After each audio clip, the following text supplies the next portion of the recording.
All right, so differential equation babies, we are at chapter 4, section 3. So let's recap.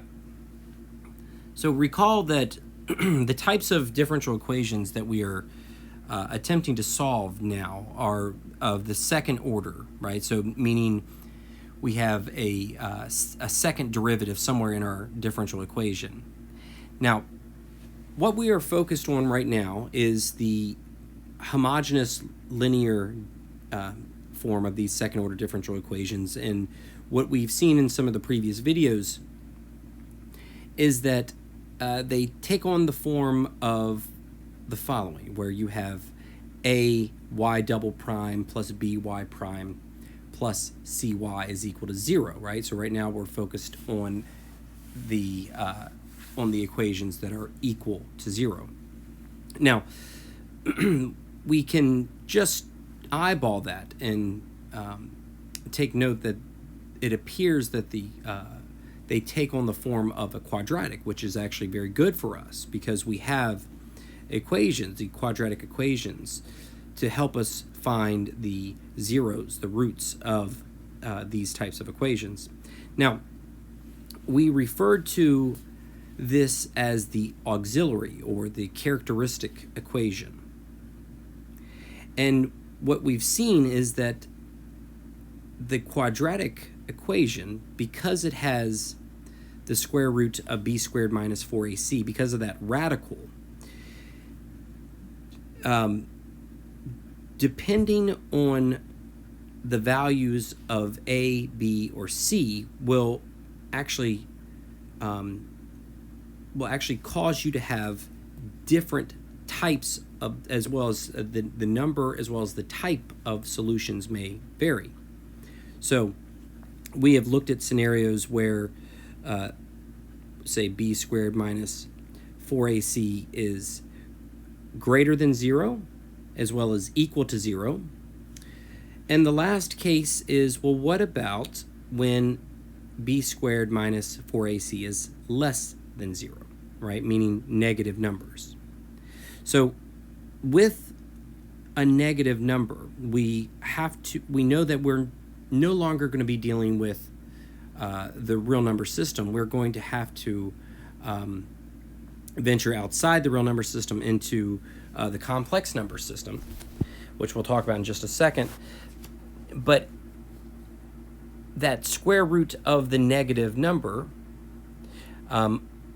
is easily addressed with the statement that the square root of negative 1 is equal to I, right? The imaginary unit I.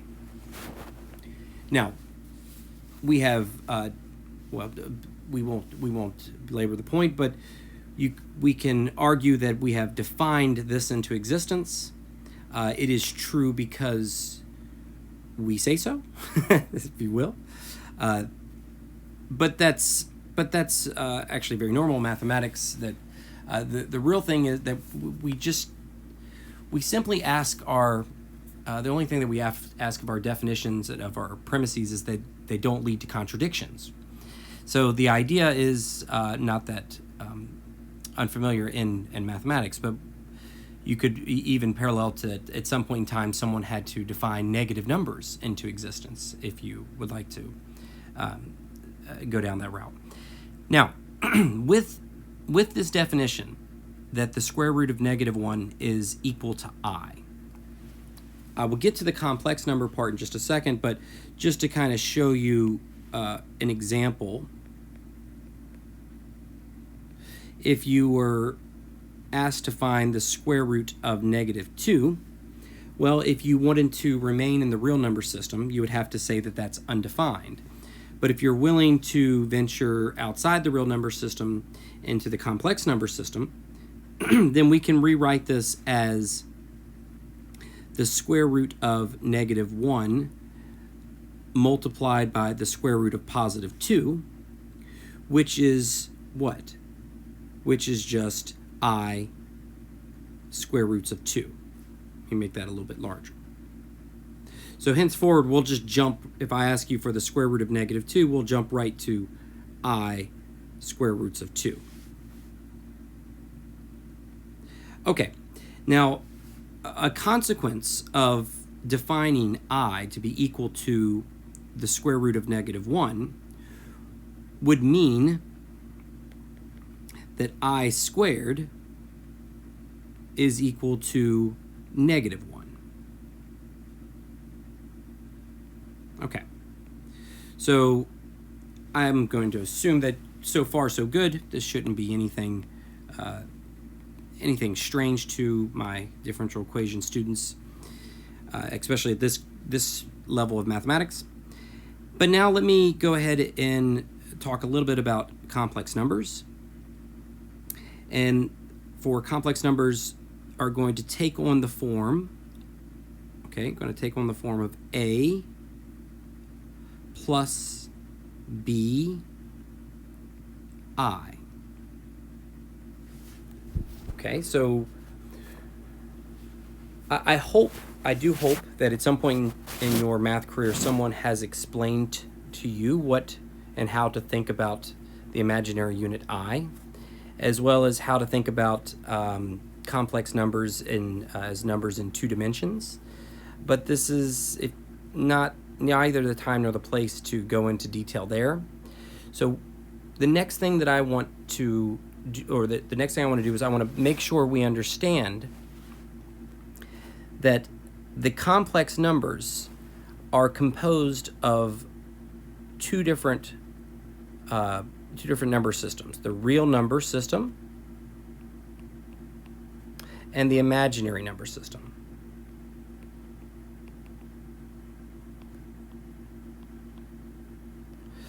Okay, so the idea is, maybe I'll just draw you a quick graph just to make sure you got it. So let's just assume that our normal x-axis is the real number system. So from -infinity to +infinity. And then we will just go ahead and define the y-axis as the imaginary number system. Does that make sense? So that would mean if this is 1, this would be 1i, this would be 2i, etc. And we can have negative or positive depending on the direction. But as long as you stay on the x-axis or the y-axis, then you are going to remain in either the real number system or the imaginary number system. But as soon as you want to venture off of those two axes, you're going to have a complex number. Well, you have complex numbers in general. You can think of it as having 0 as the coefficient of b, or having 0 as the value of a. But the idea is, once you venture off of these two number systems, you'll then at this point have both an imaginary as well as a real number part to every number. Okay? Now, let's break it down a little bit further. Let's make sure we understand that. So in this case, the A would be a real number, right? So we could have a 2 there or pi there. The B is also a real number. So for example, if you have 3i, that's composed of 3, which is a real number, and I, the imaginary unit. So this is also a real number. And finally, the I is the imaginary part of your complex number. Okay, so what I want to do next is, let's take a quick look at the quadratic equation. And what we have is, we know that in this case, R, we're going to have two distinct but complex roots. So just keep in mind that there are going to be two roots here. R1 plus R2 is equal to R, right? A negative, a positive, and then the last thing I want to do while looking here, since we're already here, I hope it makes sense that we can break this quadratic equation up into two different fractions. So in the next page, you're going to see a negative b over 2a plus or minus the square root of b squared minus 4ac over 2a. All right, and that's what you're looking at right now. Okay, so again, just to make sure you you understand, because where we're going is actually fairly awesome. So what I want to do is I want to focus on how I can rewrite this square root of b squared minus 4ac. So I know that we're studying discriminates that are, so b squared minus 4ac. I know that we are studying and looking at cases where we're dealing with negative numbers, right? I know this because we've already dealt with the scenarios where it was greater than 0 and equal to 0. So now we're looking at the negative versions of the discriminant. So in other words, I know that there is going to be a negative inside my square root, right? Inside my radical. So I want to go ahead and deal with that right now. So just like I showed you on the previous page, that you can write the square root of negative 2 as I square roots of 2, or so I square roots of 2 or square root of 2i. You typically what you have is the square root of 2 written first, and then I. Just like you would have 2a, you would have the square root of 2i. Now, but because you can just simply deal with the negative symbol in this fashion, we may as well go ahead and deal with that right now.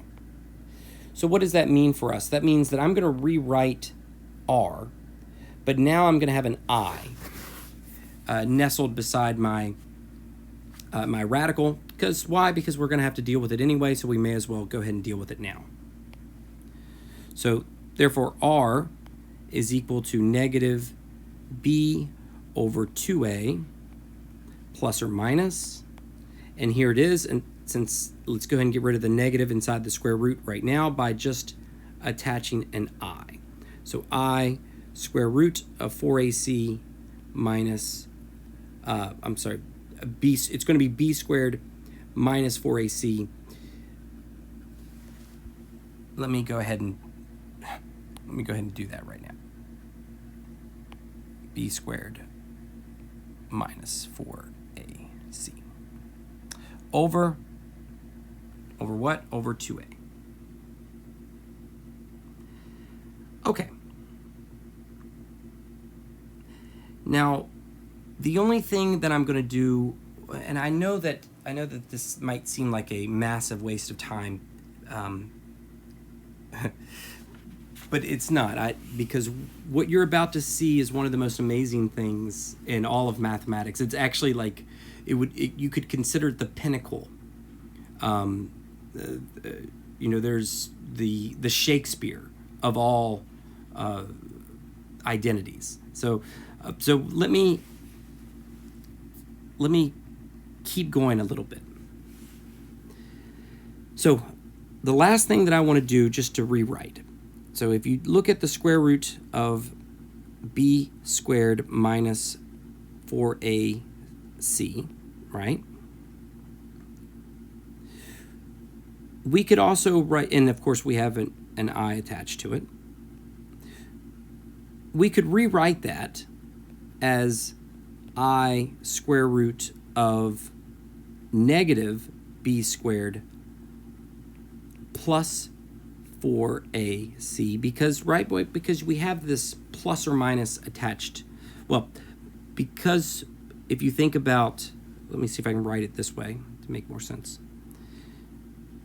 Or you could rewrite it as I square root of 4ac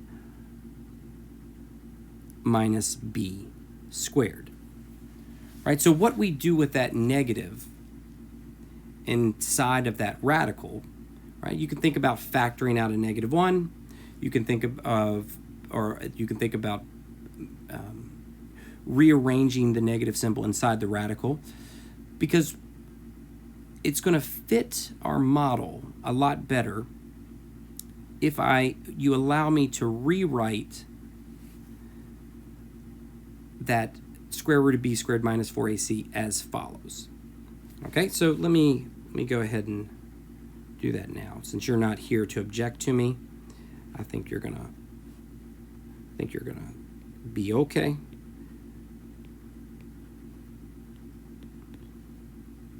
I didn't have to do it this way. It's just, I think it's a lot easier to see. All right, so now all the preliminaries are done. So over to A. Okay. I could have written this, but I wanted you to see at least what was happening, where it came from. And now let's one more time look at what's the real number part and what is the imaginary part. Okay. So of course the negative b over 2a. Of course that is a real number. And the square root of 4ac minus b squared over 2a is a real number. So both of these are going to be real numbers. Now, to make things nice and neat, let's just use a placeholder to represent the negative b over 2a. Because again, once we know a, b, and c, we know that these are going to be real numbers. So as a placeholder, let's just use alpha. And again, so if I knew a, b, and c, then once I run these computations, I know that what's going to come back out is going to be a real number. So again, let's just use a placeholder. How about beta? Okay, so now we can rewrite R as alpha plus or minus beta times I. Okay, and all I'm going to do is go ahead and we know that we are going to get two different zeros. So R in this case is going to be equal to R sub 1 plus R sub 2 because of the plus or minus symbol. We know that we're going to get two different zeros. So let me go ahead and write R sub 1. That's going to be alpha plus beta I. R sub 2 is going to be alpha minus beta I. Okay. So now let's go to the next page, and I'm going to give myself a little bit more space here.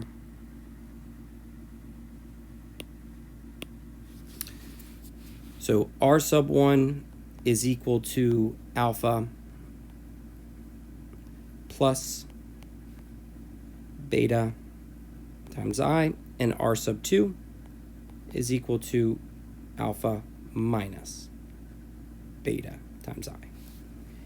Now, the last thing that you need to have remembered from the previous videos is what the general solution to these second order differential equations take form of. Like, how do they, what is the form of these general solutions, I should say. And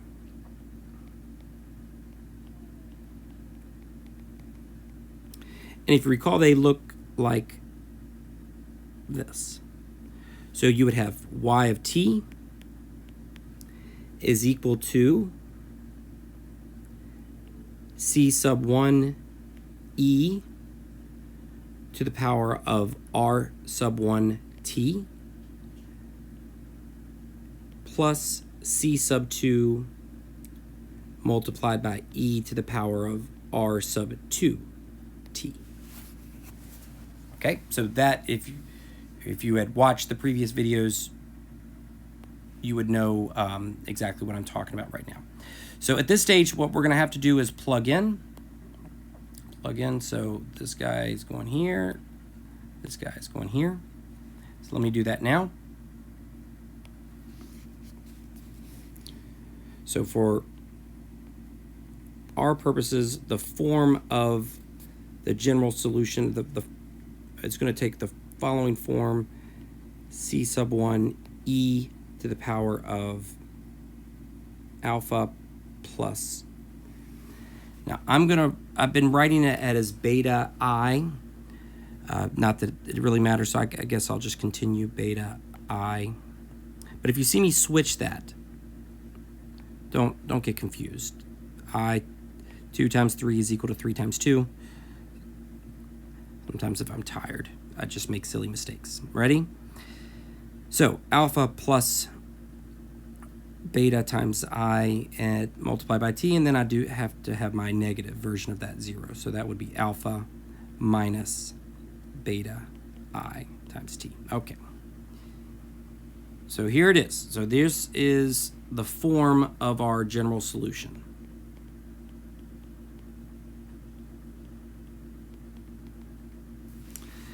All right. Now, in order to make these derivatives and initial value problems and all this, to make it easier, I'm just going to look at this first term, c sub 1 e to the power of alpha plus beta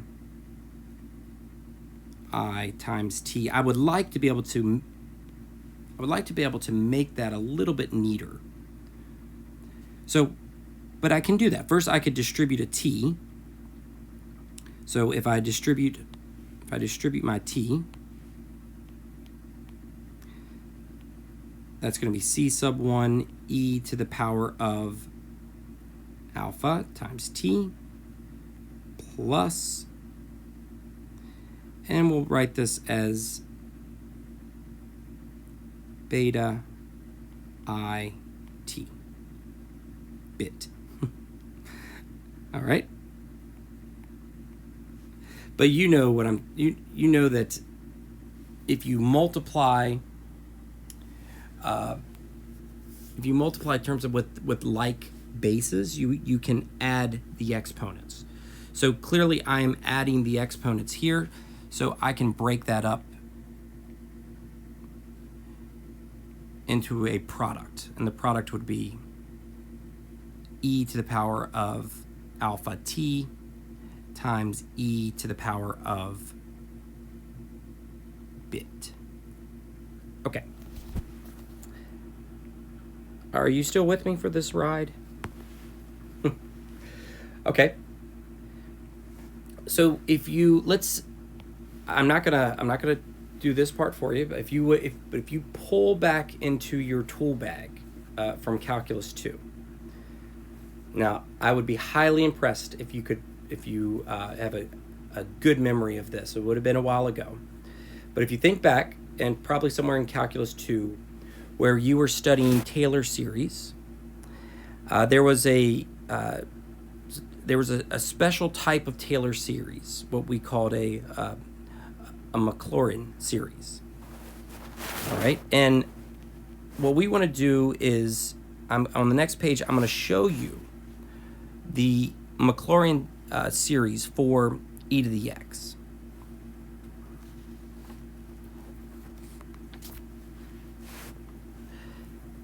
And that's what you have right here. So this is the Maclaurin series of e to the x, and you can see that it's as a good approximation of e to the x can be written as this series expansion, right? So you have 1 plus x squared over 2 factorial plus x cubed over 3 factorial plus, and so forth. Now, the more terms that you go out, the better your approximation will be. So, all right, let me grab the equation that I left off with. Okay, so let's grab this guy. Let's park him right here. And now, so where are we going to go with this?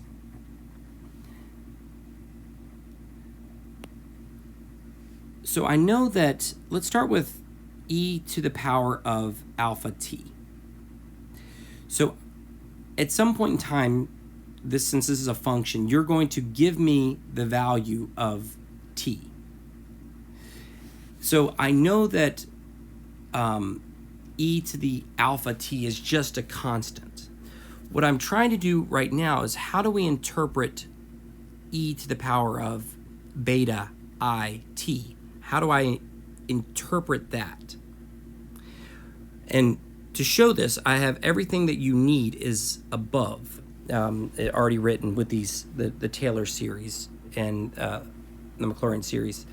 So the way we're going to do this is, let's just let beta t equal something else like theta. Okay? So in this case, we had, or with this in mind, so we had e to the power of I, or let's say beta I t, but we can do a quick substitution for beta and I, which just gets us to e to the power of I times theta. Now, so in this case, instead of having an x for my exponent, we have this I theta. So let me write what the series expansion of e to the x would be when we have I theta.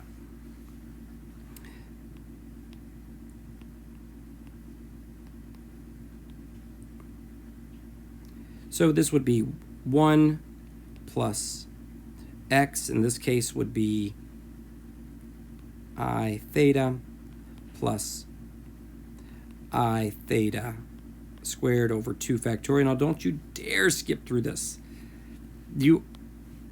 As I said, this is the pinnacle.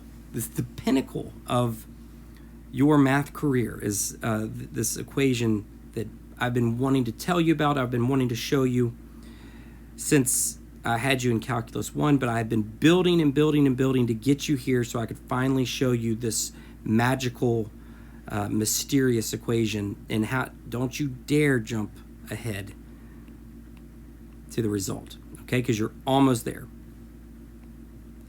All right, so I'm just replacing I theta in for my x's. That's all that I'm doing, okay? So just bear with me here.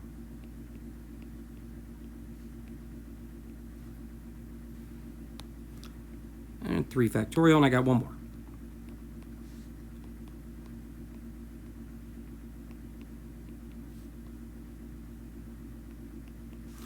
Okay, now, remember what I said, that once you start with the definition that the square root of -1 is equal to I, then what would flow from that is that I squared is equal to -1. What about I to the power of 3? How would you interpret that? Well, that would just be I squared multiplied by I. And since I squared is -1, this would just be -1 times I. And you see how you could continue to do that, right? So if you had I squared or I cubed or I to the 4th, we can simply think about that as it's either going to be -1 or +1 I. Okay? And now let's get rid of all of these parentheses.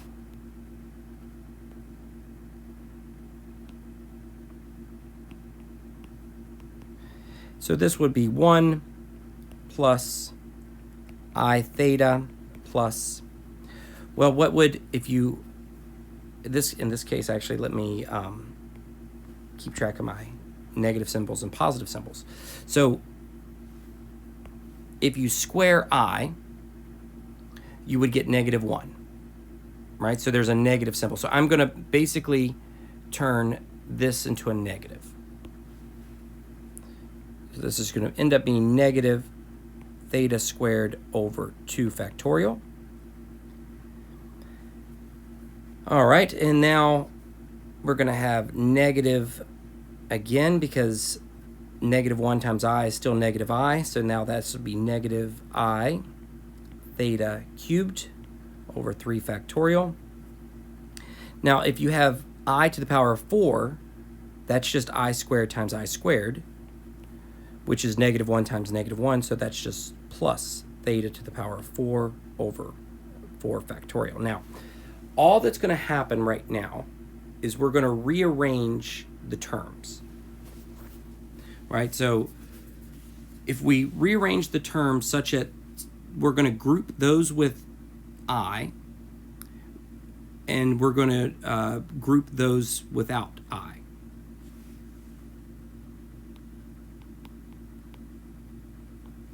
So let me start with those without an I. So this would be 1 plus, well, theta squared over 2 factorial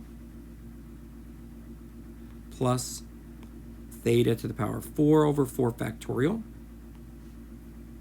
All right, and now let's group those. Now, after I'm done with, you'll be able to look up here in just a second and answer the rest of this. I don't have to, this is the last thing that I have to write. So now let's just go ahead and put, I'm going to factor out an I, and let's see what's left here. So this would be theta minus theta cubed over 3 factorial plus, and if I had, let's assume I went out one more, so that would be theta to the power of 5 over 5 factorial, and so forth. Okay, and now all I want you to do is just call your attention to how could we rewrite this guy right here, right? And just take a look up here at some of these various Taylor series. Well, you can see that one, let me make sure that I got my signs correct here. So this would be that there should be a negative in front of that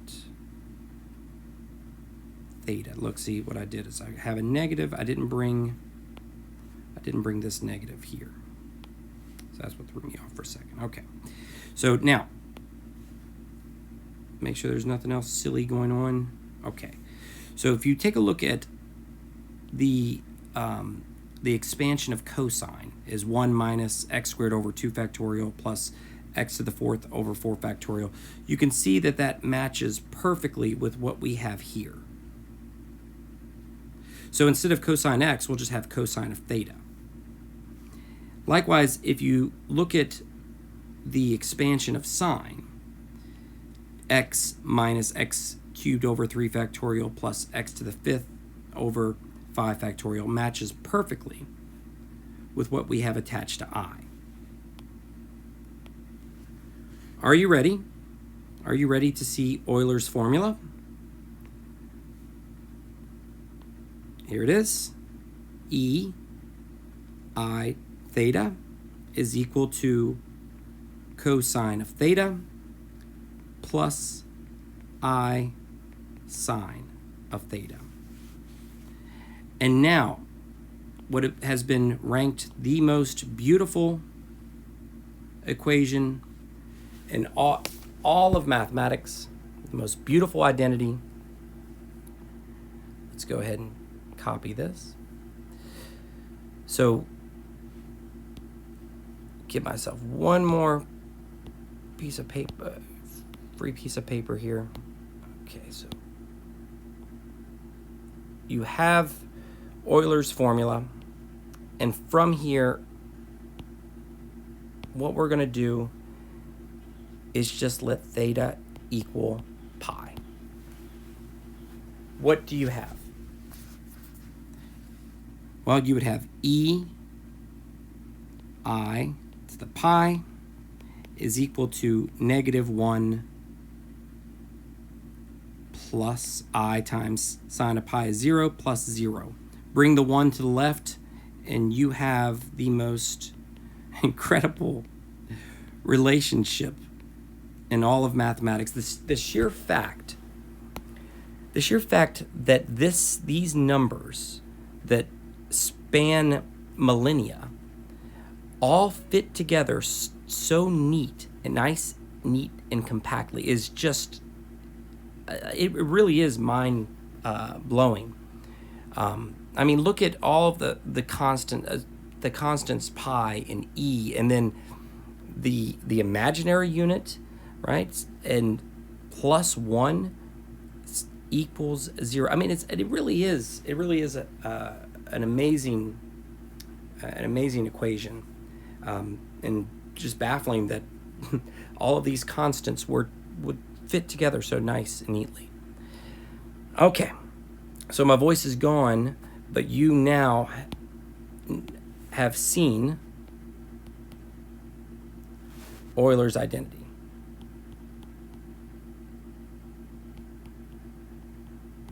And you can Google what is the most beautiful equation in all of mathematics, and I guarantee you this will show up. Okay? It's like, I don't know, people have referred to it as the Shakespearean sonnet of mathematics. But anyway, I will see you in the next video, and I'll get you to what we need to be able to do for the tests.